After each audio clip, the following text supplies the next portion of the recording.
Gênesis capítulo 37. Jacó habitou na terra de Canaã, onde seu pai tinha vivido como estrangeiro. Esta é a história da família de Jacó. Quando José tinha 17 anos, pastoreava os rebanhos com seus irmãos.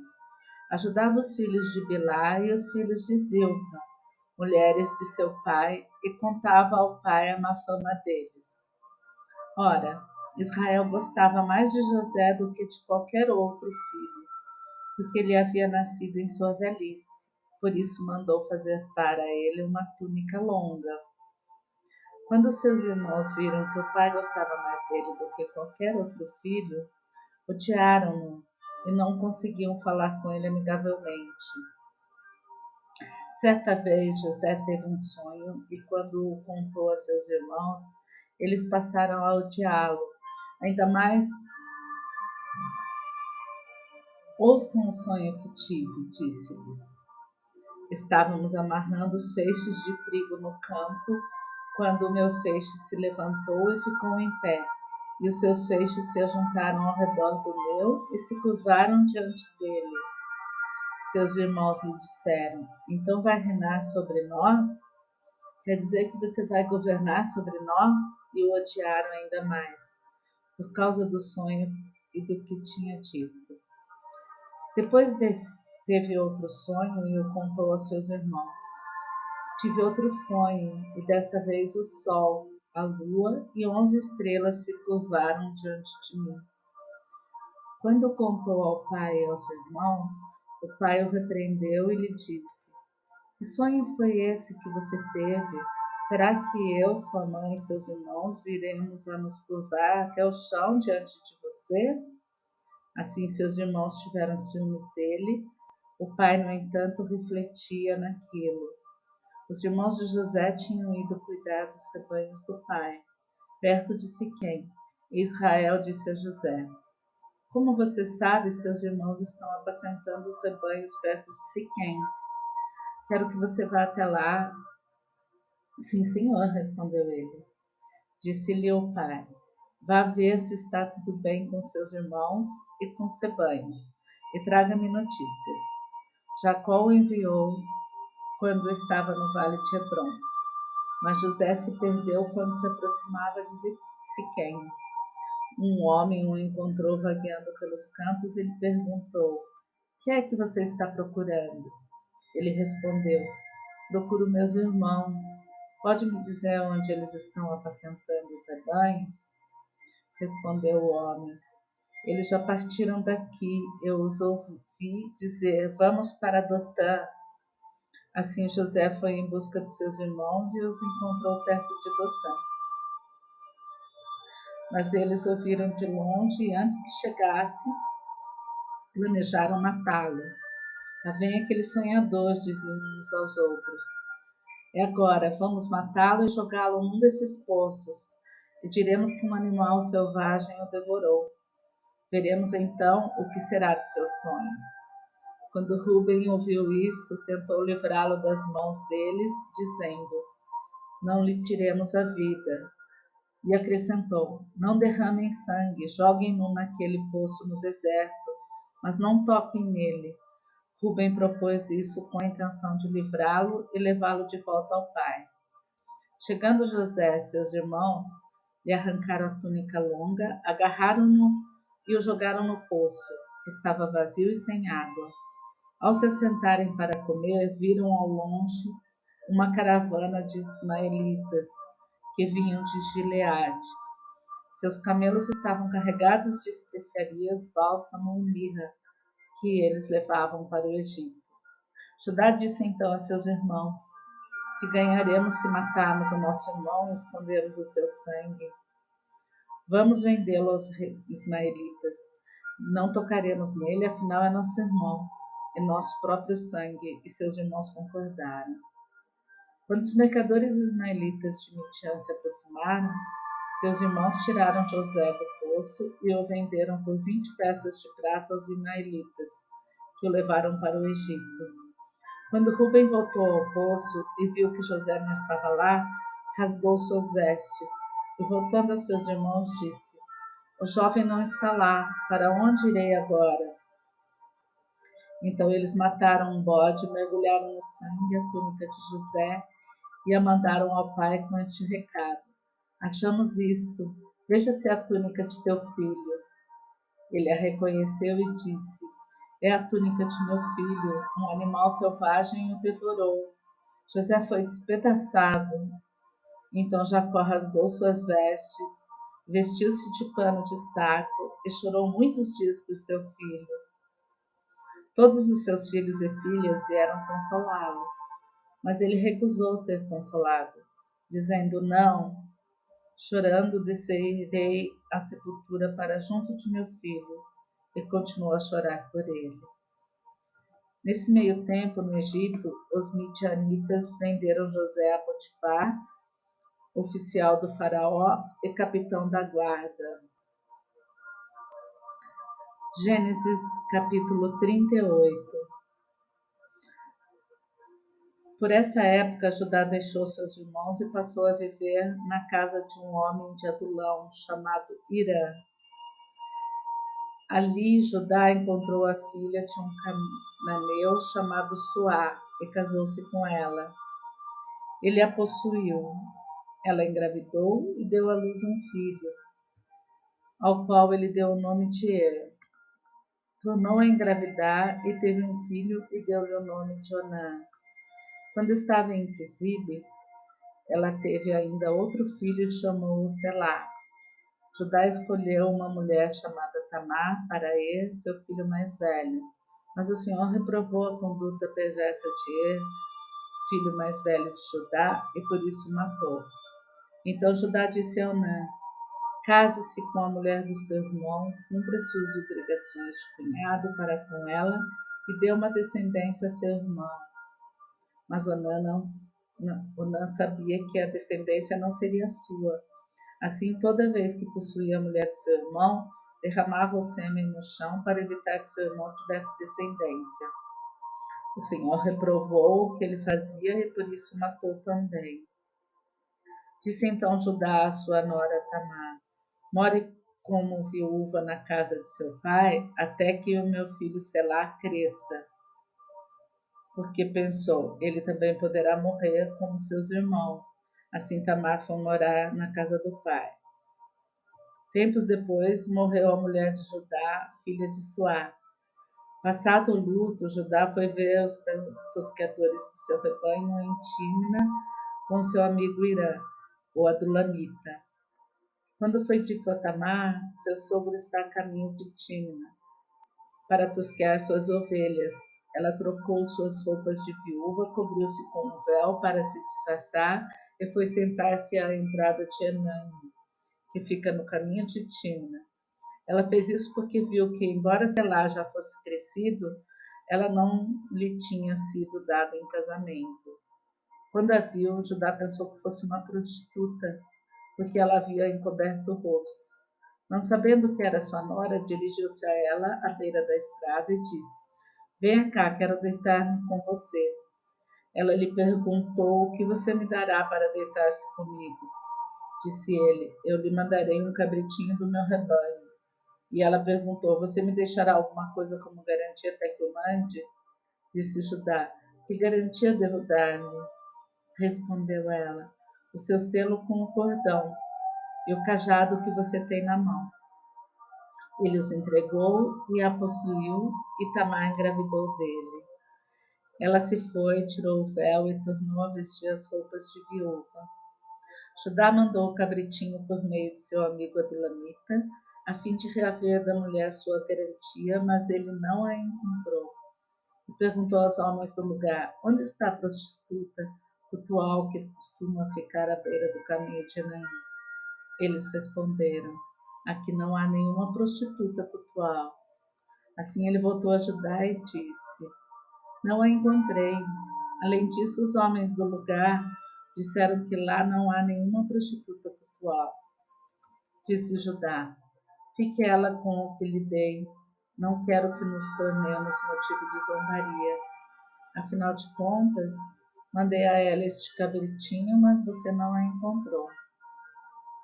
Cerca de 3 meses mais tarde, disseram a Judá: sua nora Tamar prostituiu-se, e na prostituição ficou grávida. Disse Judá: tragam-na para fora e queimem-na viva. Quando ela estava sendo levada para fora, mandou o seguinte recado ao sogro: estou grávida do homem que é dono destas coisas. E acrescentou: veja se o senhor reconhece a quem pertence este selo, este cordão e este cajado. Judá os reconheceu e disse: ela é mais justa do que eu, pois eu devia tê-la entregue a meu filho Selá, e não voltou a ter relações com ela. Quando lhe chegou a época de dar à luz, havia gêmeos em seu ventre. Enquanto ela dava à luz, um deles pôs a mão para fora, então a parteira pegou um fio vermelho e amarrou o pulso do menino, dizendo: este saiu primeiro. Mas quando ele recolheu a mão, seu irmão saiu e ela disse: então você conseguiu uma brecha para sair? E deu-lhe o nome de Perez. Depois saiu seu irmão, que estava com o fio vermelho no pulso, e foi-lhe dado o nome de Zerá. Gênesis capítulo 39. José havia sido levado para o Egito, onde o egípcio Potifar, oficial do faraó, é o capitão da guarda. Comprou-o dos ismaelitas que o tinham levado para lá. O Senhor estava com José, de modo que este prosperou e passou a morar na casa do seu senhor egípcio. Quando este percebeu que o Senhor estava com ele e que o fazia prosperar em tudo o que realizava, agradou-se de José e tornou-o administrador de seus bens. Potifar deixou a seu cuidado a sua casa e lhe confiou tudo o que possuía. Desde que o deixou cuidando de sua casa e de todos os seus bens, o Senhor abençoou a casa do egípcio por causa de José. A bênção do Senhor estava sobre tudo que Potifar possuía, tanto em casa como no campo. Assim deixou ele aos cuidados de José tudo o que tinha, e não se preocupava com coisa alguma, exceto com sua própria comida. José era atraente e de boa aparência. Depois de certo tempo, a mulher do seu senhor começou a cobiçá-lo e o convidou: venha, deite-se comigo.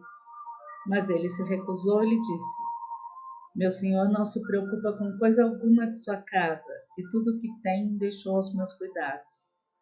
Ninguém desta casa está acima de mim. Ele nada me negou, a não ser a senhora, porque é a mulher dele. Como poderia eu, então, cometer algo tão perverso e pecar contra Deus? Assim, embora ela insistisse com José, dia após dia, ele se recusava a deitar-se com ela e evitava ficar perto dela. Um dia ele entrou na casa para fazer suas tarefas e nenhum dos empregados ali se encontrava. Ela o agarrou pelo manto e voltou a convidá-lo: vamos, deite-se comigo. Mas ele fugiu da casa, deixando o manto na mão dela. Quando ela viu que, ao fugir, ele tinha deixado o manto em sua mão, chamou os empregados e lhes disse: vejam, este hebreu nos foi trazido para nos insultar. Ele entrou aqui e tentou abusar de mim, mas eu gritei. Quando me ouviu gritar por socorro, largou seu manto ao meu lado e fugiu da casa. Ela conservou o manto consigo até que o senhor de José chegasse em casa. Então repetiu-lhe a história. Aquele escravo hebreu que você nos trouxe aproximou-se de mim para me insultar. Mas quando gritei por socorro, ele largou seu manto ao meu lado e fugiu. Quando seu senhor ouviu o que sua mulher lhe disse, foi assim que o seu escravo me tratou, ficou indignado. Mandou buscar José e lançou-o na prisão em que eram postos os prisioneiros do rei. José ficou na prisão, mas o Senhor estava com ele e o tratou com bondade, concedendo-lhe a simpatia do carcereiro. Por isso o carcereiro encarregou José de todos os que estavam na prisão, e ele se tornou responsável por tudo o que lá sucedia. O carcereiro não se preocupava com nada do que estava a cargo de José, porque o Senhor estava com José e lhe concedia bom êxito em tudo que realizava. Gênesis capítulo 40. Algum tempo depois, o copeiro e o padeiro do rei do Egito fizeram uma ofensa ao seu senhor, o rei do Egito. O faraó airou-se com os dois oficiais, o chefe dos copeiros e o chefe dos padeiros, e mandou prendê-los na casa do capitão da guarda, na prisão em que José estava. O capitão da guarda os deixou aos cuidados de José, que os servia. Depois de certo tempo, o copeiro e o padeiro do rei do Egito, que estavam na prisão, sonharam. Cada um teve um sonho, ambos na mesma noite, e cada sonho tinha sua própria interpretação. Quando José foi vê-los na manhã seguinte, notou que estavam abatidos. Por isso perguntou aos oficiais do faraó, que também estavam presos na casa do seu senhor: por que hoje vocês estão com um semblante triste? Eles responderam: tivemos sonhos, mas não há quem os interprete. Disse-lhes José: não são de Deus as interpretações? Conte-me os sonhos. Então o chefe dos copeiros contou o seu sonho a José. Em meu sonho vi diante de mim uma videira com 3 ramos. Ela brotou, floresceu e deu uvas que amadureciam em cachos. A taça do faraó estava em minha mão. Peguei as uvas e as espremi na taça do faraó e a entreguei em sua mão. Disse-lhe José: esta é a interpretação. Os 3 ramos são 3 dias. Dentro de 3 dias o faraó vai exaltá-lo e restaurá-lo à sua posição. E você servirá a taça na mão dele, como costumava fazer quando era seu copeiro. Quando tudo estiver indo bem com você, lembre-se de mim e seja bondoso comigo. Fale de mim ao faraó e tire-me desta prisão, pois fui trazido à força da terra dos hebreus e também aqui nada fiz para ser jogado neste calabouço. Ouvindo o chefe dos padeiros essa interpretação favorável, disse a José: eu também tive um sonho. Sobre a minha cabeça havia 3 cestas de pão branco. Na cesta de cima havia todo tipo de pães e doces, que o faraó aprecia, mas as aves vinham comer da cesta que eu trazia na cabeça. E disse José: esta é a interpretação. As 3 cestas são 3 dias. Dentro de 3 dias o faraó vai decapitá-lo e ou pendurá-lo numa árvore, e as aves comerão a sua carne. 3 dias depois era o aniversário do faraó, e ele ofereceu um banquete a todos os seus conselheiros. Na presença deles, reapresentou o chefe dos copeiros e o chefe dos padeiros. Restaurou a sua posição o chefe dos copeiros, de modo que ele voltou a ser aquele que servia a taça do faraó.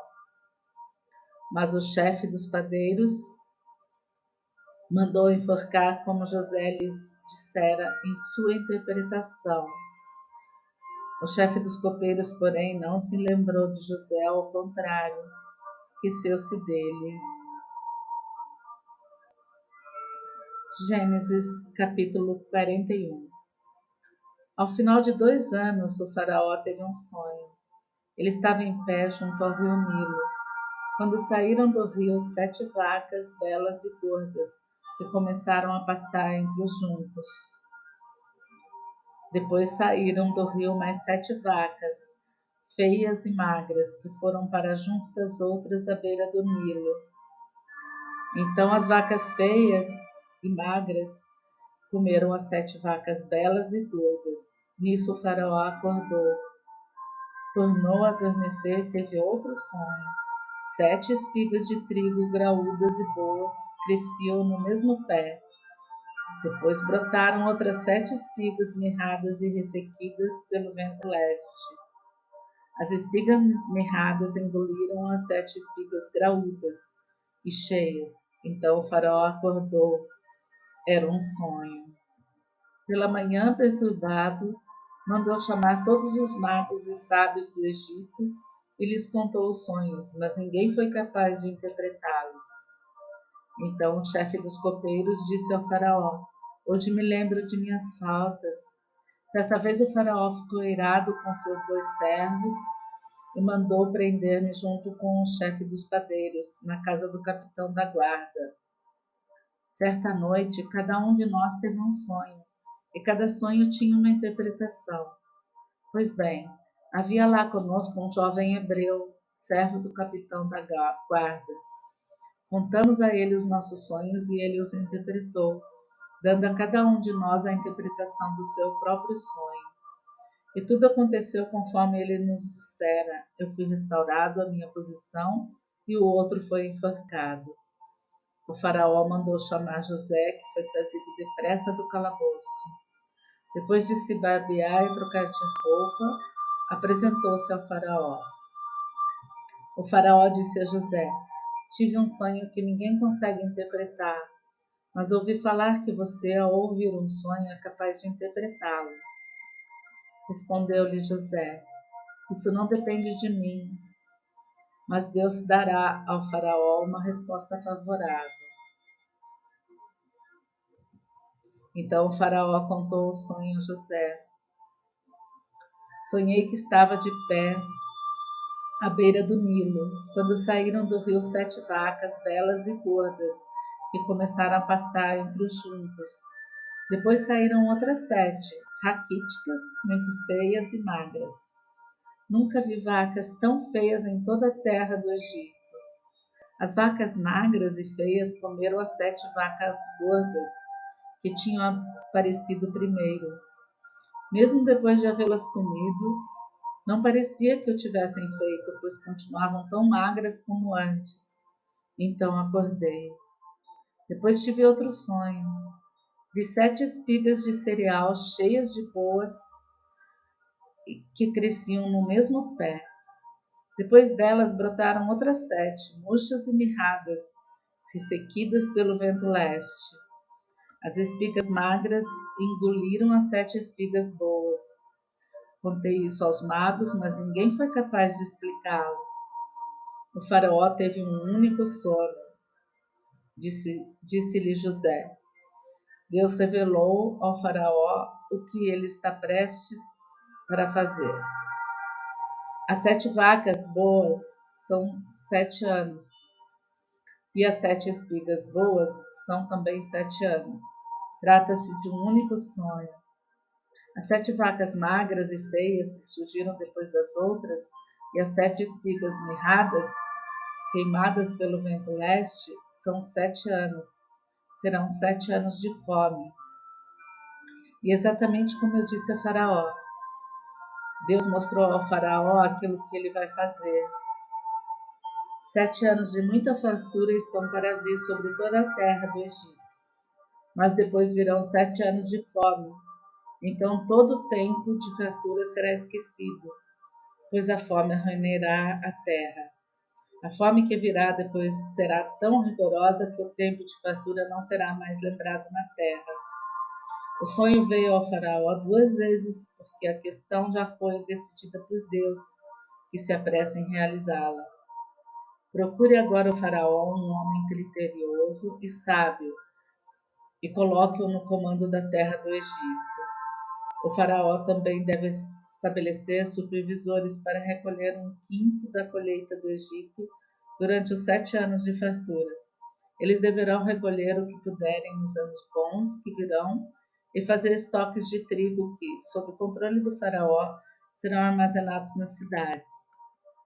Esse estoque servirá de reserva para os 7 anos de fome que virão sobre o Egito, para que a terra não seja arrasada pela fome. O plano pareceu bom ao faraó e a todos os seus conselheiros. Por isso o faraó lhes perguntou: será que vamos achar alguém como este homem em que está o Espírito Divino? Disse, pois, o faraó a José: uma vez que Deus lhe revelou todas essas coisas, não há ninguém tão criterioso e sábio como você. Você terá o comando de meu palácio, e todo o meu povo se sujeitará às suas ordens. Somente em relação ao trono serei maior que você. E o faraó prosseguiu: entrego a você agora o comando de toda a terra do Egito. Em seguida, o faraó tirou o dedo do seu anel de selar e o colocou no dedo de José. Mandou-o vestir linho fino e colocou uma corrente de ouro em seu pescoço. Também o fez subir em sua segunda carruagem real e à frente os arautos iam gritando: abram caminho. Assim José foi colocado no comando de toda a terra do Egito. Disse ainda o faraó a José: eu sou o faraó, mas sem a sua palavra, ninguém poderá levantar a mão nem o pé em todo o Egito. O faraó deu a José o nome de Zafenate-Paneia. Ele lhe deu por mulher Asenate, filha de Potífera, sacerdote de On. Depois José foi inspecionar toda a terra do Egito. José tinha 30 anos de idade quando começou a servir ao faraó, rei do Egito. Ele se ausentou da presença do faraó e foi percorrer todo o Egito. Durante os 7 anos de fartura, a terra teve grande produção. José recolheu todo o excedente dos 7 anos de fartura no Egito e o armazenou nas cidades. Em cada cidade ele armazenava o trigo colhido nas lavouras das redondezas. Assim José estocou muito trigo como a areia do mar. Tal era a quantidade que ele parou de anotar, porque ia além de toda medida. Além dos anos de fome, Asenate, filha de Potífera, sacerdote de On, deu a José 2 filhos. Ao primeiro José deu o nome de Manassés, dizendo: Deus me fez esquecer todo o meu sofrimento e toda a casa de meu pai. Ao segundo filho chamou Efraim, dizendo: Deus me fez prosperar na terra onde tenho sofrido. Assim chegaram ao fim os 7 anos de fartura no Egito, e começaram os 7 anos de fome, como José tinha predito. Houve fome em todas as terras, mas em todo o Egito havia alimento. Quando todo o Egito começou a sofrer com a fome, o povo clamou a Faraó por comida, e este respondeu a todos os egípcios: dirijam-se a José e façam o que ele disser. Quando a fome já se havia espalhado por toda a terra, José mandou abrir os locais de armazenamento e começou a vender trigo aos egípcios, pois a fome se agregava em todo o Egito. E de toda a terra vinha gente ao Egito para comprar trigo de José, porquanto a fome se agravava em toda parte.